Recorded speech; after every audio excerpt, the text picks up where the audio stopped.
IG, YouTube, Facebook, social media world. What it do? What's crack-a-lacking? It's your boy CKidda, the head ninja, man. And welcome to the unofficial premiere of a Little Off the Top barbershop show, Clients and Conversation. I ain't got no clients in here today, so it's just conversation. But today I want to just introduce myself, introduce who I am. I'm from Gary, Indiana, born and raised. Left Gary at the age of about 18 and went to Diesel College in Nashville, Tennessee. I wanted to get out, man. I wanted to see the world at a young age. I was like, man, hey, I want to go someplace. One of the best moves I ever did because I got out and lived on my own and I learned how to maneuver in the world as an individual, as a youth. I ended up moving back from Nashville, moving back home after I graduated. My daughter was born at the time. And I was there no less than like 3 months. And was like, I'm gone. I got to get back out of here. Nothing against my hometown. I love home. It's home. You know? As they say, though, it's funny. Home is what a hatred is. Home is full of pain. Because at the same time, it's a lot of people there that have that crab in the bucket mentality that they see that you come from where they come from. So to see you getting out, they kind of jealous of you. And I'm just calling a spade a spade. It is what it is. But when I got home, I decided I didn't want to be there no more. So I end up finding a job in Atlanta. I moved to Atlanta, moved my wife at the time with my children. We went to Atlanta and had a home apartment at the age of 19, you know. I was down there working. But I soon realized, man, I wasn't enjoying what I was doing. I wasn't happy. I didn't feel complete. I felt empty in the mud, man. And I realized it was something I had to do about that. So I ended up trying to get a job working at selling cars. I ended up selling cars because I'm like, man, forget this diesel crap. I'm finna sell cars. Took a leap of faith.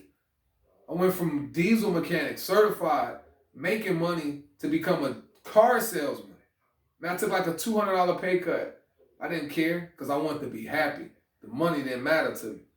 So I ended up selling cars, moving to Mississippi selling cars, moving back to Atlanta, working at H.H. Gregg, working at Sam's Club in the photo department, Walmart, man, oil plant where they made oil. I've done it all. Cleaned bathrooms. I was a janitor. All in that pursuit of trying to find my happiness, man. And the whole point of this show today was to talk to you about success and about being successful and what it takes. The great Isaac Newton, man, he says, my powers are ordinary. Only my application brings me success. My powers are ordinary. Only my application brings me success. So, in other words, we the same. Everybody the same. Everybody the same. The only difference between people is the mindset and a decision to want to do better and to want better for yourself. So you look at famous people that are successful, or you look at people that's in your neighborhood that made it, people that you went to high school with, people that you went to elementary school with, and they out here balling, they living a life. Well, in your eyes, because a lot of that be flim-flam too, but for the ones that really are handling business, people look at them and get kind of like inquisitive, like, man, how did he do it and I didn't? That's weird, man. We came from the same place. First off, stop counting that man's chickens. And then two, did you make the proper steps? Have you been making the moves and making certain changes in your life to get to that level that person is at? Do you know what that person went through?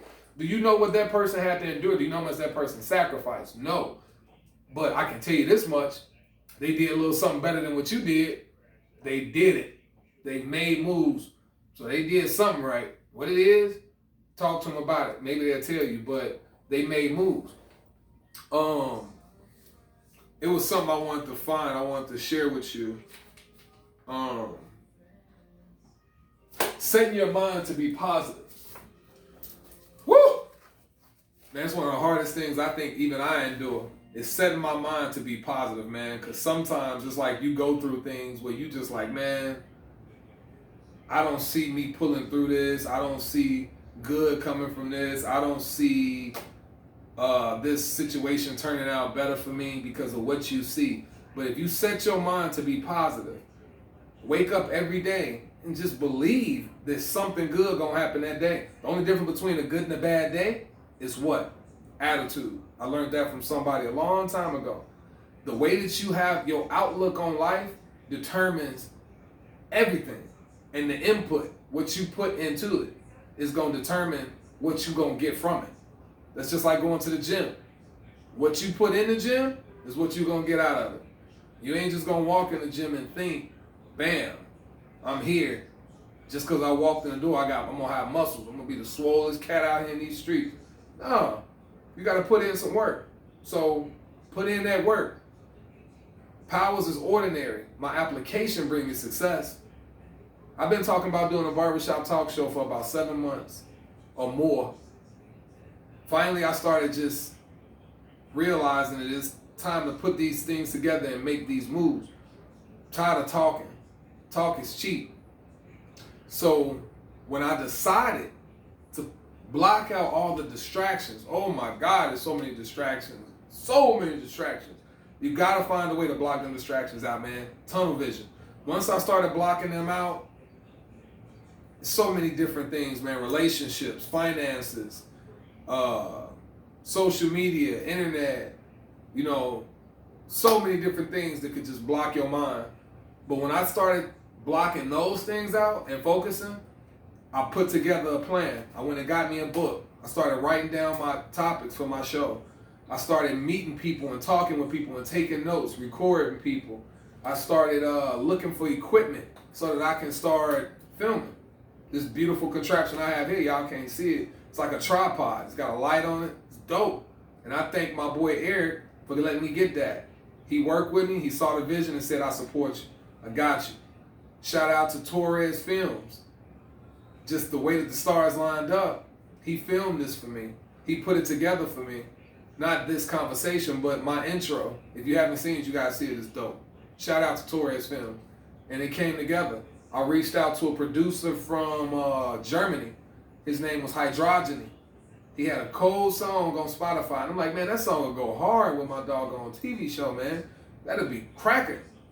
Reached out to him. Luckily, I don't know how I got into him, the powers that be. And he reached back out to me and said, you can do it. I like your vision. I like what it is you're trying to do. I support that. Thank you, Hydrogeny. I appreciate you, man. Didn't charge me a dime. Another thing is just, I decided that I didn't want to be ordinary. I decided I wanted to be great. Being great don't always mean being rich. I decided I want to be great, which means that I didn't want to just be the person that I am every day, because that's just me on a regular. That's me naturally. I wanted to get outside my comfort zone and take myself to another level that I could possibly help somebody. The reason I decided to do a barbershop talk show is because you talk to people every day. They come in this shop. Oh my God. I almost don't even want to talk when I get home sometimes. Man, I be talking to my girls. Sometimes I don't say nothing. I just want to just sit there. But it's like when you talk so much for a living, you just sometimes want to take a break from talking. Okay, so back to what I was saying. The thing is, though, by talking to these clients, talking to these customers, I realized that we share some of the same ideas, some of the same situations that they go through, I've been through. Whether they're white, black, Hispanic, Vietnamese, Guyanese, it don't matter. We all share the same type of situations, man. Some people have spoke to me that opened my eyes on certain situations. I've spoken light into other people's lives that brought them hope and inspiration. And it's like a reciprocating effect. It comes back twofold. Because in turn, now I'm motivated off of certain things my clients said. Some of my clients came to me and said, man, you motivated me off of things you said. So I decided to do this show to showcase my clients, to show the world, like, yo, man, it's good people out here. And it's real people out here that are going through real things that need to be discussed and that need to be talked about. And that's basically the premise of the show. I read something one time about people saying that you can't change the world. And like I said, you can't change the world. But like Mother Teresa said, you can cast a stone across the water that'll cause a ripple that could possibly make an effect. That's all you want to do is make an effect. That's all. That's it. Help this place or help the world, man, be better than what it already is. It's a dark world out here, man. It's a lot of crazy stuff going on. It's a lot of weird stuff going on. And some people just need a word. Some people just need a hand. Some people just need a hug. Sometimes. I ain't hugging everybody, so don't come in looking for no hugs. All right? But some people just need that. Some people just need an ear, you know? So I feel like we could possibly, as people collectively, we can help change this world, man. Margaret Thied, Margaret Thied, she said that don't ever doubt that a small collective group of people can change the world, because indubitably that has been the only thing that has made change in the world. One person with a mindset that decide they want to change the world and do something different. Martin Luther King, Mahatma Gandhi, Nelson Mandela. Oh man, I could go down this list all day. Marcus Garvey, Harriet Tubman, Sojourner Truth. Come on, man. Bill Gates, Steve Jobs. Just do it. It can be done. Those little people that people looked at as one person, Bill Gates didn't revolutionize the whole world. Steve Jobs didn't touch he's touching the whole world. Come on, man. Elon Musk, oh my God. This dude is trying to build space stations. It can change the world. One person with a mindset to do something for this world, with the mindset to make a change, can make a change. He can make small changes, if anything. You know, just believe in yourself, man. And that's all I got to say. I'm going to let you get back to your beautiful Sunday, whatever day it is that I post this, I don't know. But believe in yourself, man. Go for what you know. Life is short. You know, God bless Kobe Bryant and his family, man. Life is short. Too short.